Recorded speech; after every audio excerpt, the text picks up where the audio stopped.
Students, आज हम पाठ 3 पढ़ेंगे क्लास 2 का हिंदी का। पाठ का नाम है माला की चांदी की पायल। क्या नाम है? माला की चांदी की पायल। आइए देखते हैं। हुस, माला बिल्ली को डरा देती है। माला किसको डरा देती है? हुस से बिल्ली को। यहाँ पे देखिए डरा रही है, बिल्ली को हुस कह के डरा रही है। फिर हे, वो अपनी नानी को डराती है खिड़की खोल के। हे, वो अपनी नानी को भी डरा दे रही है। अब आते हैं यहाँ पे धप, वो अपने छोटे भाई को भी यहाँ पे देखिए डरा रही है। भौ, वह डाकिए को डराती है।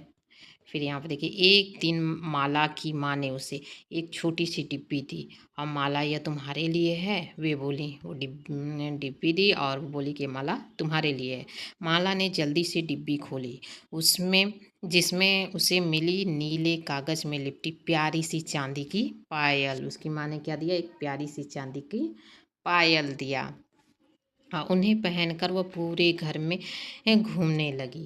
उसके पायल के बाद छिक छिक छम, छोटे छोटे घुंघरू झनकते। छिक छिक छम, जब माला जहाँ भी जाती सब जान जाते थे, क्योंकि पायल पहनने पे आवाज़ आती ना, जो जहाँ जाता तुरंत समझ में आ जाता कोई आ रहा है। तो यहाँ देखिए छिक छिक झम, माला की हुस से पहले बिल्ली कूद गई, क्योंकि बिल्ली को पता चल गया कि माला आ रही है। उसके कैसे पता चला? उसकी पायल की आवाज़ से बिल्ली को पता चल गया कि माला आ रही है मुझे डराने, इसलिए पहले ही बिल्ली कूद गई। अब आते हैं छिक छिक छम, माला की हे से पहले नानी पलट गई। उसके पैरों की पायल की वजह से माला की नानी को भी पता चल गया और नानी पलट गई, वो नहीं डरवा पाई। छिक छिक छम, माला की धप से पहले छोटा भाई बाहर भाग गया। उसके अब पायल की आवाज़ आए उससे पहले कि माला धप करे, उसका छोटा भाई भी बाहर भाग गया।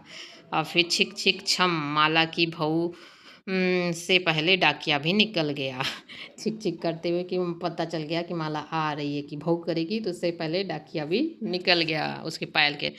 अब छिक छिक छम, अब माला किसी को डरा नहीं पाती। तो ऐसे में माला ने क्या किया होगा? उसने अपनी चांदी की पायल उतार दी। क्या की? कि जब मेरे आने का पता सबको पहले ही चल जा रहा है, तो हम इसको किसी को कैसे डरवा सकते हैं। इसलिए उसने क्या किया कि उसको डरवाने में बहुत मज़ा आता था, इसलिए उसने अपने चांदी की पायल उतार दी। और इसको लिखा किसने है? एनी बेसेंट ने। अब आइए देखते हैं आगे।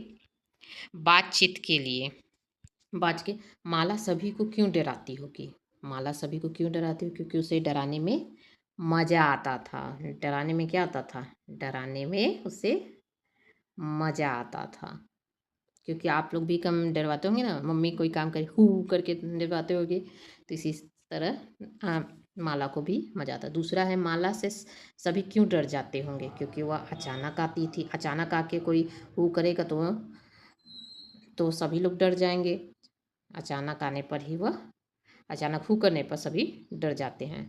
पायल उतारने के अतिरिक्त माला और क्या कर सकती थी? पायल उतारने के अलावा माला ये भी कर सकती थी, सबको डराना भी छोड़ सकती थी। माँ ने माला को पायल क्यों दी होगी? माँ ने माला को पायल इसलिए दी होगी क्योंकि माला के आने का हमें पता चल जाए, जो कि वो अचानक आके डरवा देती थी और सब लोग डर जाते थे। आगे है, माला की माँ ने उसे क्या दिया था? माला की माँ ने उसे क्या दिया था? चांदी का पायल। लिखेंगे चांदी और इस पे चंद्र बिंदु लगाएंगे। फिर उसके बाद का, चांदी का पायल दिया था। क्या दिया था? चांदी का पायल। यहाँ पे देखो डिब्बे में दे रही हैं। दूसरा है, माला ने पायल क्यों उतार दी होगी? सही उत्तर बताइए। पहला है, पायल माला को चुभ रही थी। सोचो सोचो, चुभ रही थी? नहीं, गलत। पायल से सभी को माला के आने का पता चल जाता था। ये बात सही है कि पायल की आवाज़ से सभी के आने का पता चल जाता था, ये सही हो गया। पायल की आवाज़ से सभी को बहुत मज़ा आता था। नहीं, एक पायल खो गई थी और बस एक ही पायल रह गई थी। नहीं, ये दोनों गलत है।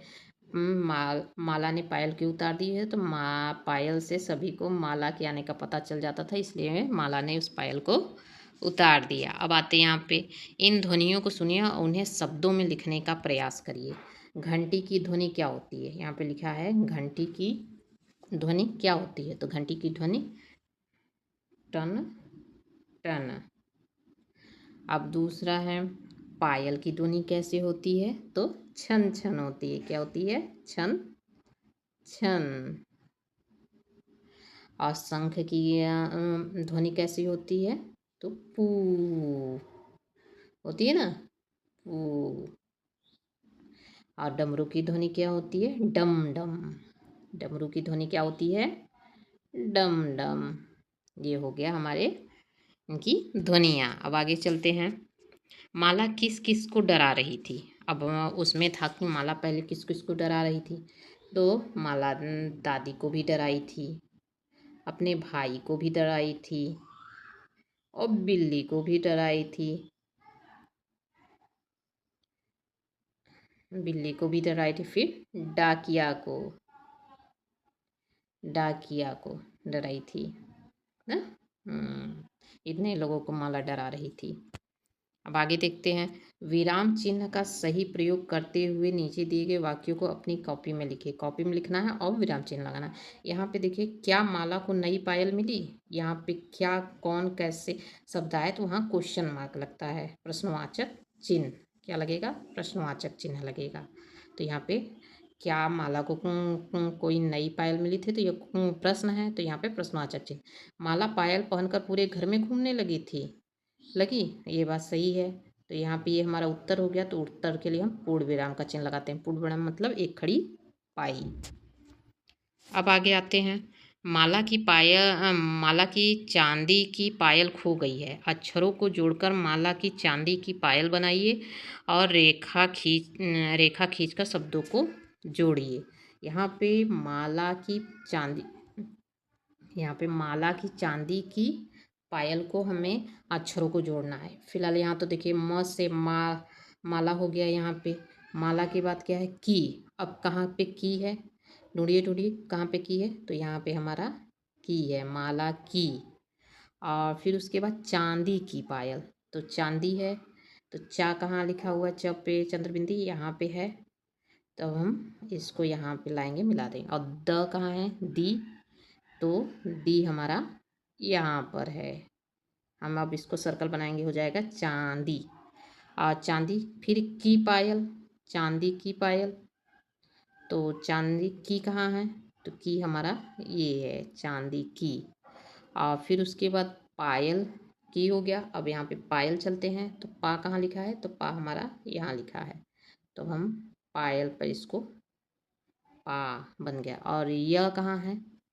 और सोचो, देखो देखो पूरे में यह कहाँ है? तो यह हमारा यहाँ है। तो अब इसको कैसे लाएंगे? अब इधर से रेखा खींचकर पायल, यह पे लगा दिए। और ल कहाँ है हमारा? लास्ट में ल है ना पायल के, तो यहाँ पे हमारा ल हो गया। ये हम रेखा खींच के यहाँ पे बना दिए हैं। तो क्या हो गया? माला की चांदी की पायल, जो कि हमें अक्षरों को जोड़ के बनाना था। मैंने अक्षरों के यहाँ से हो गया माला, फिर यहाँ की चांदी की पायल, ये हमारा कंप्लीट हो गया। अब आते हैं, यहाँ पे आपका पाठ समाप्त होता है। आपको वीडियो अच्छा लगे तो लाइक सब्सक्राइब जरूर करिए। और नेक्स्ट पार्ट में देखेंगे।